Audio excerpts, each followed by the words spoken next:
इसके लिए कोई मुहूर्त बताइए। गर्गाचार्य जी बोले आज से बढ़िया कोई मुहूर्त नहीं है, आज ही गोपाष्टमी है और आज से ही गाय चारण करना चाहिए। आज ही गाय चरने के लिए भगवान को भेज दीजिए और आज से ही भगवान गाय चराए। तो जितने उनके ग्वाल बाल थे सब लोग तैयार हुए, पूरी मंडली तैयार हो गई और भगवान गाय चराने के लिए तैयार हुए। गोपाष्टमी के दिन से भगवान गाय चारण करने लगे और गाय चराने के लिए भगवान जब जंगल में जाते गायों को लेकर के, इसलिए उस दिन जितने नगर के ग्वाल बाल थे, जितने भी नगर के लोग थे, सब लोगों ने पहले गाय को कुछ खिलाया। आज भी परंपरा है कि हम अगर गाय को गोपाष्टमी के दिन गाय का दान करना, गाय को कुछ खिलाना, अगर ये करते हैं तो भगवान बहुत प्रसन्न होते हैं। यहाँ पर परंपरा के अनुसार गुरु जी ने जो ये सब साम्राज्य तैयार करके आप सभी भक्तों के कल्याण के लिए व्यवस्था बनाए हैं, तो आप सभी लोग दर्शन करिए और अपनी कमाई का कुछ गाय को खिलाइए, इससे आपके जीवन में सुख बढ़ेगा। गाय को पूजन करना चाहिए, गाय को वस्त्र पहनाना चाहिए, गाय को चंदन लगाना चाहिए, इसलिए हमको बुलाया गया है गाय का पूजन कराने के लिए। आप सभी लोग जब गाय का पूजन होगा सब लोग हाथ जोड़ेंगे, गाय से प्रार्थना करेंगे। गाय का पूजन करने से 33 करोड़ देवताओं की पूजा हो जाती है। आप इकट्ठा कभी भी 33 करोड़ देवताओं का पूजन नहीं कर पाएंगे। कहीं भी आप कोई भी पूजा करो, इतने देवताओं की पूजा नहीं हो पाती है। गाय की पूजा करेंगे तो आपको 33 करोड़ देवताओं की पूजा का फल मिलेगा।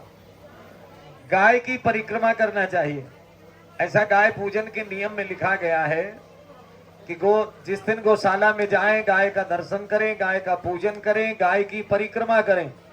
7 परिक्रमा करने का विधान है। गाय की 7 परिक्रमा करिए, गाय को वस्त्र चढ़ाइए, गाय को खाने के लिए हो सके तो हरा चारा मिले तो खिलाइए, हरा चारा नहीं मिलता तो कुछ भी खिलाइए, लेकिन गाय को कुछ खिलाना चाहिए।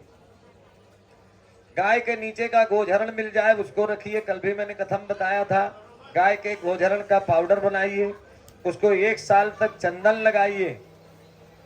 आपके घर में जो प्रॉब्लम होते हैं वो नहीं होंगे। हर मुहूर्त का फायदा होता है, हर समय में हर काम नहीं किया जाता। गोपाष्टमी और गोवर्धन पूजा के दिन गाय के खुर के गोबर को, जो नीचे उनके गोझरण रहता है, उस मिट्टी को रखिए। किसी को नजर लग जाए, किसी को कोई प्रॉब्लम आ जाता है तो उस गोझरण को लगाइए, मस्तिष्क हमेशा फिट रहेगा और आपको कोई प्रॉब्लम नहीं आएगी। इसलिए इस दिन ये गोझरण को अर्जित करना चाहिए। वृंदावन में तो बहुत बड़ा उत्सव लोग मनाते हैं, गली गली में उत्सव होते हैं। आज भगवान कृष्ण की पूजा और गाय की पूजा भी करनी चाहिए, ऐसा नियम है। आप सभी जितने भक्त लोग आए हैं, आज आश्रम में भंडारे का भी आयोजन किया गया है।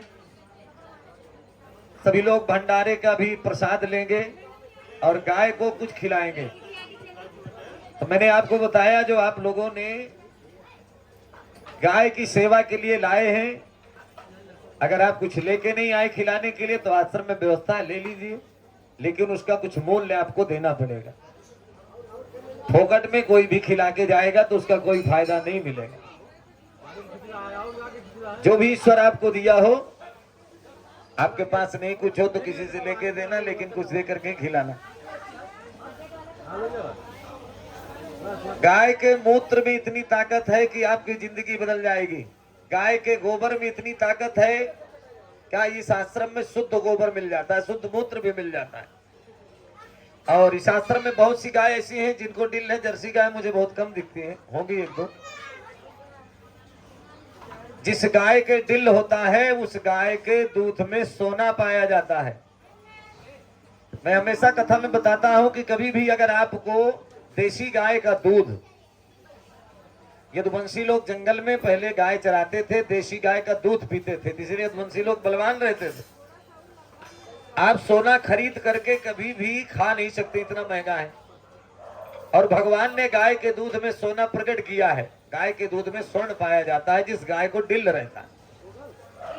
डिल वाली गाय के शरीर में सूर्य केतु नाड़ी होती है।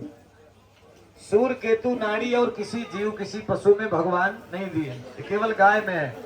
और जिस गाय को डिल रहेगा, उस गाय का आधा गिलास दूध अगर बच्चे को आप 5 वर्ष की उम्र से लेकर 18 वर्ष तक पिला दो, उसके टक्कर में कोई बालक नहीं रहेगा। लेकिन अगर वो दूध रियल मिल जाए, ओरिजिनल दूध गाय का, जिस गाय को दिल हो उस गाय का दूध पिलाइए। अगर धूप में वो गाय चरने के लिए चली जाए और उसके बाद वो दूध मिल जाए तो उसमें 100% सोना प्राप्त होता है। इसीलिए गायों को जंगल में चराने के लिए भेजा जाता था। मुंबई में तो जगह नहीं चराने के लिए। गौशाला के अंदर भगवान खेलते थे गौ माता के साथ, और गाय को गले से भगवान लगाते थे। आज भी शास्त्र में विधान है कि गाय को जो बछड़ा पीते हुए जो देखता है उसका भी बहुत बड़ा फल है। किसी आदमी के जीवन में कर्जा ज्यादा बढ़ गया हो और कर्ज मुक्ति नहीं हो रही है, ऐसा वास्तुशास्त्र नियम बताया गया है कि गाय जो बछड़ा दूध पीता हुआ या भगवान का पैर चाटते हुए गाय रहती है। कोई फोटो में कभी देखते हैं भगवान खड़े रहते हैं बंसी बजाते हुए और गाय पैर चाटती रहती है। ऐसा फोटो भगवान का घर में लगा करके उनकी रोज पूजा करिए, आपको कर्ज मुक्ति हो जाएगी। गाय के दर्शन मात्र से ही आपके जीवन में कल्याण हो जाएगा। लेकिन श्रद्धा से गाय की पूजा करें, गाय की आराधना करें। गाय के गोबर में लक्ष्मी का वास है, गाय के मूत्र में गंगा जी का वास है। गंगा निवास करती है मूत्र में। जहां तक मूत्र की छींटें पड़ती हैं वो धरती पवित्र रहती है। आप लोग जितने आश्रम से जुड़े व्यक्ति हैं लोग तो आते ही हैं, घर में गोमूत्र का पोछा लगाइए। जिस घर में गोमूत्र का पोछा लगाया जाता है उसके घर में भूत प्रेत निगेटिव ऊर्जा कभी आती नहीं है। इसलिए बताया जाता है कि गोमूत्र और नमक का पोछा घर में लगाना चाहिए। गोमूत्र का पोछा घर पे लगाइए। बहुत जगह दुकान में फिल्टर गोमूत्र भी मिलता है, रामदेव बाबा जैसी कंपनी है। क्या ये ओरिजिनल वाला गोमूत्र बदबू बहुत करता है, तो कितने लोग घर वाले परेशान हो जाते हैं। लेकिन इसमें पावर बहुत रहता है। गोमूत्र जो ये ओरिजिनल आप यूज करते हैं ये आपके लिए और 1000 मर्ज की दवा है। गोमूत्र कोई सेवन करे 1000 मर्ज की दवा है। आज तक भारतवर्ष में कैंसर की कोई दवा नहीं बनी है, लेकिन गोमूत्र एक ऐसी दवा है। राजस्थान में एक दिन देख रहा था, टीवी में बता रहा था, कोई गौशाला खुली है।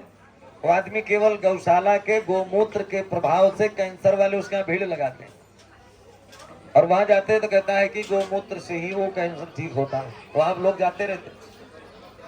गोमूत्र में इतनी बढ़िया पावर है कि आप उसको थोड़ा सेवन करिए। नहीं आपसे ज्यादा हो जाता तो पानी में 2-4 बूंद डाल के पियो। बहुत सी चीजें ऐसी रहती है हमें पता नहीं रहता कि हमें उसको यूज कैसे करना है। यूज करना अगर पता आ जाए तो आपके जीवन में बहुत प्रॉब्लम दूर हो सकते हैं।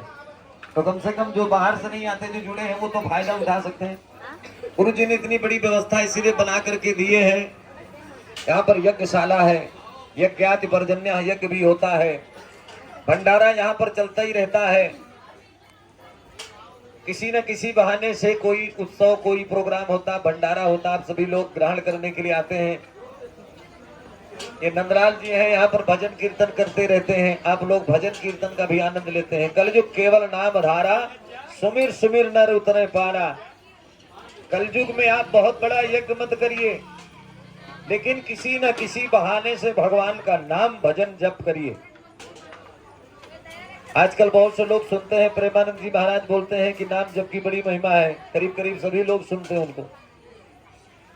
अगर आप नाम जपते हैं भगवान का तो आपके जीवन में बहुत कल्याण होगा। इसलिए जो बैठ करके आप यहाँ आश्रम में आते हैं कभी तो समय व्यर्थ नष्ट ना करें।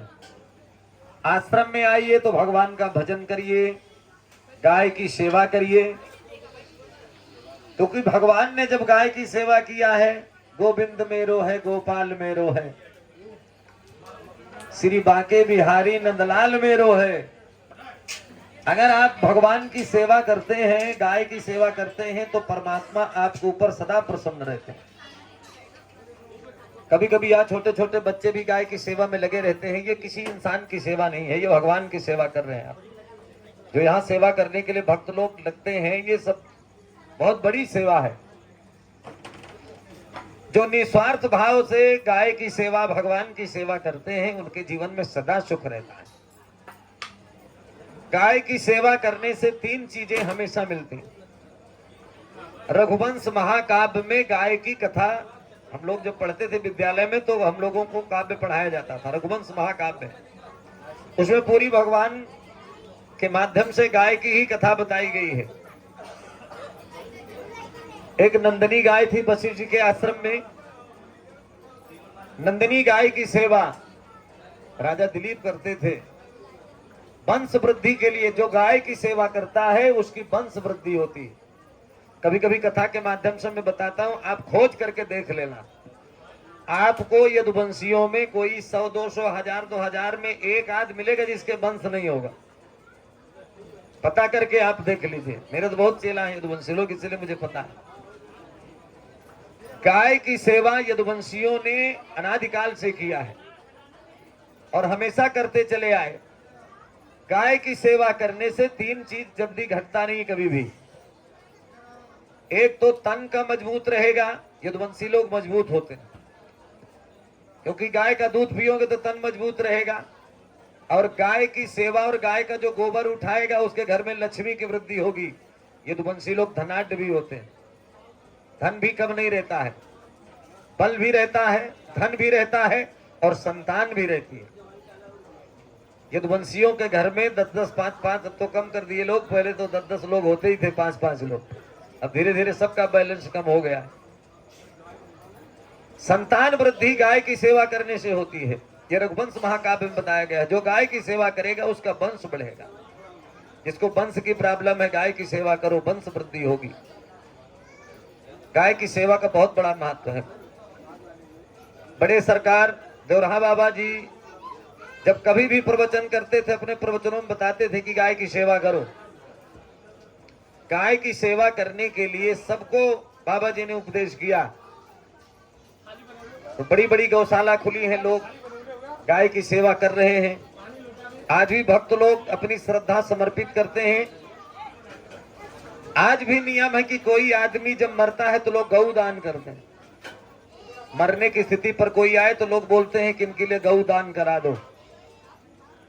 गौ दान लेना बहुत कठिन है, गौ दान कराना बहुत अच्छा है। लेकिन जो गौ दान ले, बहुत खतरनाक विषय हो गौ दान लेना। गाय का पूंछ पकड़ कर कोई दान ले ले तो उसको कम से कम 1 करोड़ गायत्री जपना चाहिए। अगर गाय दान लेने के बाद 1 करोड़ गायत्री नहीं जपता है तो उसका समूलेन विनश्यति, विनाश हो जाएगा।